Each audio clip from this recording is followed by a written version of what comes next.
Okay. Hello chatters, my name is Rohit and you are watching Wrestle Chatter. अब WWE zombies क्या लेकर आ गई backlash pay per view के अंदर। इसके अराउंड बहुत तगड़ा बाउंडर मच गया है, कंट्रोवर्सी हो गई है। क्या है सारी डिटेल्स वो मैं आपको दूंगा इस वीडियो के अंदर। रोमन रेंस के लिए पॉसिबली WWE अब एक नया ओपोनेंट ढूंढ रही है और रोमन रेंस की आपको फ्रेश फ्यूड देखने को मिल सकती है। इसके अलावा इस वीडियो में हम लोग बात करने वाले हैं मिज की इंजरी के बारे में। WWE रॉ और स्मैकडाउन के लिए कुछ नई चीजें तैयार कर रही है। इंदुस शेयर के बारे में हम लोग इस वीडियो में बात करेंगे। तो हर बार की तरह बहुत सारी बातें इस वीडियो के अंदर भी, बस आप लोग वीडियो से चिपक जाओ, वीडियो को लास्ट तक जरूर देखना और वीडियो को अभी के अभी लाइक जरूर कर दो। शुरुआत करते हैं हम लोग सबसे पहले मंडे नाइट रॉ की व्यूअरशिप के साथ में।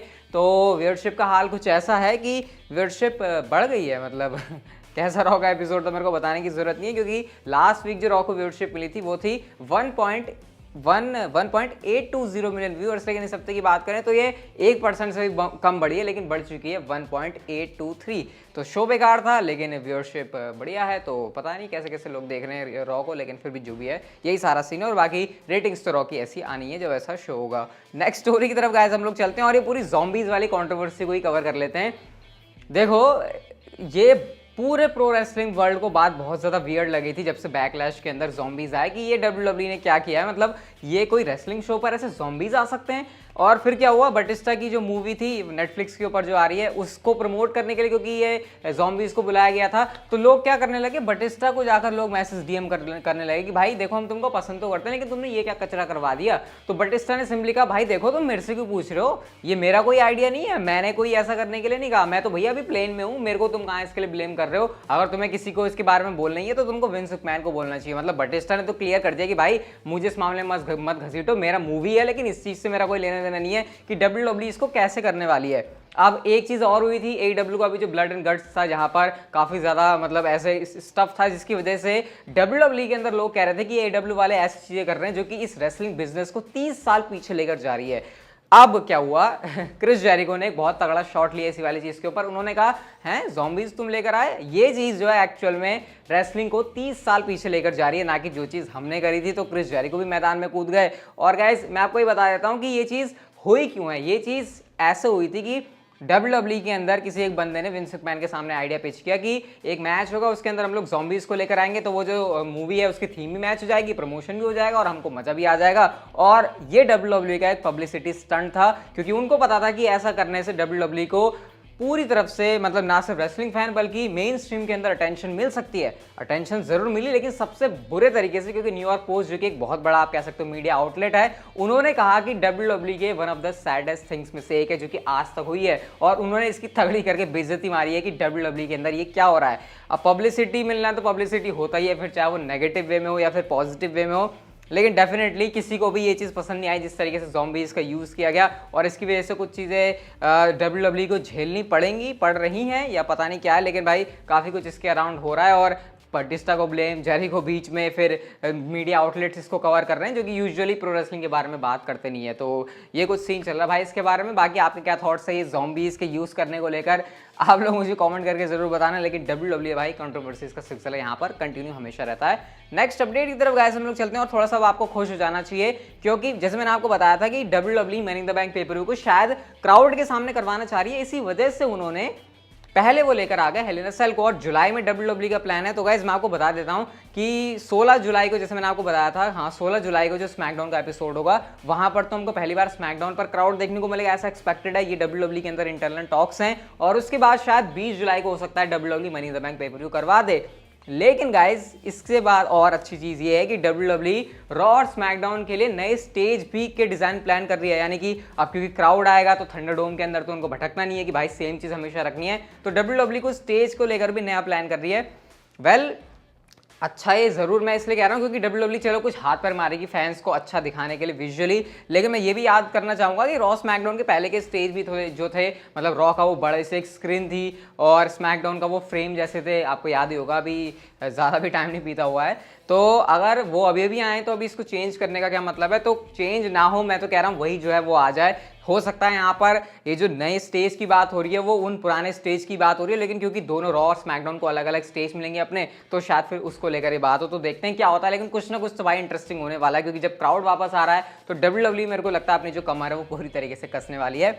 नेक्स्ट स्टोरी की तरफ गाइस हम लोग चलते हैं, और ये अनफॉर्चुनेट है क्योंकि गाइस ज़ॉम्बीज़ वाले मैच से ना सिर्फ ज़ॉम्बीज़ वाली कंट्रोवर्सी क्रिएट हुई है, बल्कि एक बुरी चीज़ भी हुई है कि मिज हो गए इंजर्ड रेसलमेनिया बैकलैश के अंदर। और गाइस ये उनको प्रॉब्लम आई है उनके ACL में, जहां पर टीयर है, पैर की इंजरी आप इसको समझ लो।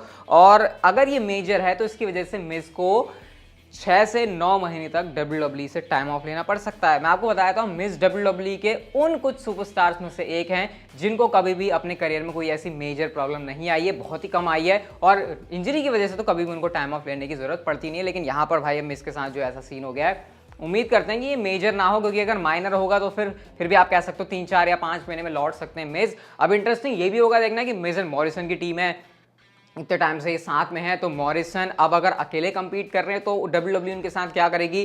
क्या जो बहुत सारे फैंस कह रहे थे कि भाई मॉरिसन को तुम अलग से दिखाओ, हमको उसको इंडिविजुअली एक सिंगल सुपरस्टार के तौर पर देखना है, तो एक तरह से कह सकते हैं WWE के पास मौका भी आया है यहाँ पर मॉरिसन के साथ कुछ एक्सपेरिमेंट करने का, बिना उनको मिस से अलग किए, क्योंकि मिस तो वैसे भी टेलीविजन पर आने वाले। तो देखते हैं मॉरिसन के साथ क्या होता है, लेकिन होप करते हैं कि मिस बहुत जल्दी से रिकवर हो जाए। नेक्स्ट अपडेट की तरफ गाइस हम लोग चलते हैं और सिज़ारो की बात करते हैं। एंड शायद हो सकता है कि सिज़ारो आपको थोड़े टाइम तक WWE टेलीविजन पर ना देखने को मिले। मैं ऐसा क्यों कह रहा हूँ, मैं ऐसा इसलिए कह रहा हूँ क्योंकि जिस तरीके से WWE ने सिज़ारो को दिखाया बैकलैश के अंदर, पहले रोमन रेंस ने मारा, फिर जे ऊसो ने मारा, उसके बाद सेथ रॉलिंस ने मारा, उनकी आर्म को टारगेट किया गया। पॉसिबली WWE वहां पर ये एंगल हमको दिखाना चाह रही थी कि सिज़ारो के आर्म में जो है इतनी ज्यादा उनको अटैक हो गया है कि इसकी वजह से अब उनको शायद प्रॉब्लम हो जाए और स्टोरी लाइन में उनको टेलीविजन से ऑफ दिखाया जाए, कुछ ऐसे इसके बारे में रिपोर्ट्स आ रही हैं। एंड जब सिज़ारो नहीं होंगे टेलीविजन के ऊपर तो ऑब्वियसली वो रोमन रेंस के साथ फ्यूड भी नहीं करने वाले यूनिवर्सल चैंपियनशिप के लिए। कौन करेगा अब उसके बारे में थोड़ी देर में बात करेंगे। लेकिन गाइस सिज़ारो ने एक ट्वीट किया रेसलमेनिया बैकलैश के बाद, जहां पर उन्होंने कहा कि वो कितना क्लोज आ गए थे रोमन रेंस को हराने के लिए। उन्होंने सिंपली लिखा सो क्लोज। इसका रोमन रेंस ने रिप्लाई किया, उन्होंने लिखा but so very very far, यानी तुम्हारे लिए वो क्लोज है लेकिन मेरी नजरों में भाई अभी भी तुम क्लोज के तो बहुत बहुत दूर हो। और उन्होंने यहाँ पर लिखा #बैक ऑफ द लाइन, यानी कि भाई तेरा पत्ता कट गया, एंड स्टिल, यानी वो अपने आप को बता रहे हैं कि हाँ भैया अभी भी वो चैंपियन है। तो इस तरीके से यहाँ पर अगर सिज़ारो नहीं आ रहे स्मैकडाउन के ऊपर तो आप लोग कह सकते हो फिलहाल के लिए ये रोमन रेंस एंड सिज़ारो का जो चैप्टर है वो ओवर हो चुका है। एंड सिज़ारो को टेलीविजन से ऑफ रखना क्या सही होगा इस टाइम के ऊपर, ये मैं इसके बारे में कुछ अभी कमेंट नहीं कर सकता, क्योंकि मुझे ये भी नहीं पता कि सिज़ारो का टेलीविजन के ऊपर आते हैं तो उनका कैसे यूज़ होगा। तो देखते हैं WWE क्या डिसीजन लेती है। लेकिन कह सकते हैं कि सिज़ारो ने जो भी काम किया अभी तक रोमन रेंस के साथ, उसको देखने में मजा तो जरूर आया है। नेक्स्ट स्टोरी की तरफ गाइस हम लोग चलते हैं और बात करते हैं हम लोग इंदु शेर के बारे में। रिंकू राजपूत एंड हमको टीम देखने को मिल रही थी सौरभ गुर्जर की। अभी तक NXT के ऊपर भी आप लोगों ने इनको काफी बार कंपीट करते हुए देखा होगा, लेकिन अभी हमको क्या देखने को मिला, जब मंडे नाइट रॉ के ऊपर जिंदर महल आए तो रिंकू तो आए जिनको अब वीर कहा जा रहा है, लेकिन उनके साथ हमको सौरभ गुर्जर नहीं देखने को मिले, बल्कि यहाँ पर शैंकी थे। और क्योंकि मैं सौरभ गुर्जर को फॉलो करता हूँ इंस्टाग्राम के ऊपर, तो मैंने पहले से देख लिया था कि वो USA के अंदर नहीं है। इसका मतलब कि क्लियर है कि इंडिया में होने की वजह से वो हमको नहीं देखने को मिल रहे इस समय इंदु शेर का पार्ट। लेकिन गाइस कुछ डिफरेंट यहाँ पर रिपोर्ट्स आई हैं, और रिपोर्ट्स ये हैं कि WWE को नहीं लगता कि सौरभ गुर्जर अभी टेलीविजन के लिए रेडी हैं, रॉ पर आने के लिए रेडी हैं, इस वजह से उनको नहीं लाया गया, बल्कि WWE ने यहाँ पर शैंकी का यूज किया है वीर के साथ और जिंदर महल के साथ। ये एक फैक्शन टाइप की टीम बनाई है। अब मुझे समझ में नहीं आ रहा कि ऐसा कैसे हो सकता है कि सौरभ गुर्जर के अंदर ऐसी क्या कमी है कि वो भी टेलीविजन के लिए रेडी नहीं है।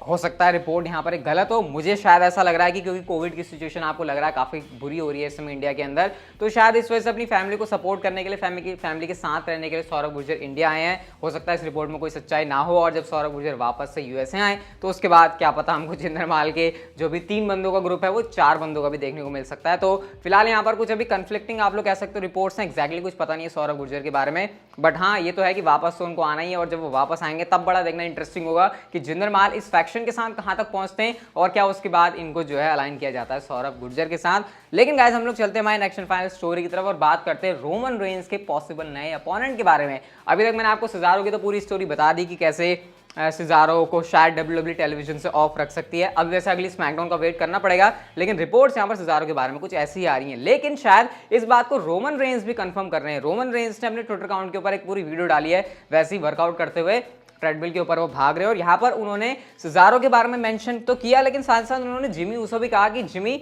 एक बात तुम सुन लो, ना तुम मुझे अब टेक्स्ट करना, ना तुम मुझे कॉल करना, ना ग्रुप चैट में हम बात करेंगे, ना फेस टाइम, तुमसे मैं सीधा बात करूंगा स्मैकडाउन के एपिसोड में। तो इससे शायद हमको ये हिंट मिल रहा है कि रोमन रेंस जे ऊसो के साथ तो फ्यूड कर चुके हैं पिछले साल, लेकिन शायद हम वो फ्यूड करने वाले हैं अपने ही कजिन जिमी ऊसो के साथ। क्योंकि जिस तरीके से हम लोगों ने स्मैकडाउन पर भी देखा भाई, जिमी ऊसो रोमन रेंस के पूरे अगेंस्ट है, तो शायद हमको रोमन और जिमी की फ्यूड देखने को मिल सकती है। अब अगर आपको ऐसा लग रहा है कि अरे यार ये क्या हो गया, ये तो बेकार है, तो भाई मैं इस कभी भी रोमन का ओपोनेंट कोई भी हो गया ना, चाहे वो कैसा ही हो, चाहे वो रोमन के लेवल का तो भाई कोई है ही नहीं, तो भाई आपको ऑब्वियसली उससे नीचे मिलने वाला है। लेकिन रोमन रेंस उसका लेवल एलिवेट कर देते हैं, और वो चीज़ हमको जिमी ऊसो और रोमन रेंस की फ्यूड में देखने को मिल सकती है। ऊपर से जे ऊसो तो है ही, तो बीच में वो फैमिली वाला पूरा तड़का होगा, तो एक बार फिर से वो जो फैमिली का डिस्प्यूट है वो कंटिन्यू होने वाला है स्मैकडाउन के ऊपर। तो देखते हैं, अभी रोमन रेंस ने खुद कहा कि अगले स्मैकडाउन को ट्यून करना, तब मैं तुमको और इसके बारे में डिटेल दूंगा, तो बस हमको स्मैकडाउन का वेट करना है। देखते हैं क्या होता है Roman Reigns and Jimmy Uso के बीच में। लेकिन हमारी जो वीडियो थी गैस में ये रखी थी, अगर आपको अच्छी लगी तो उसे लाइक कर दो, चैनल को सब्सक्राइब करके नोटिफिकेशन बेल ऑन कर देना, एंड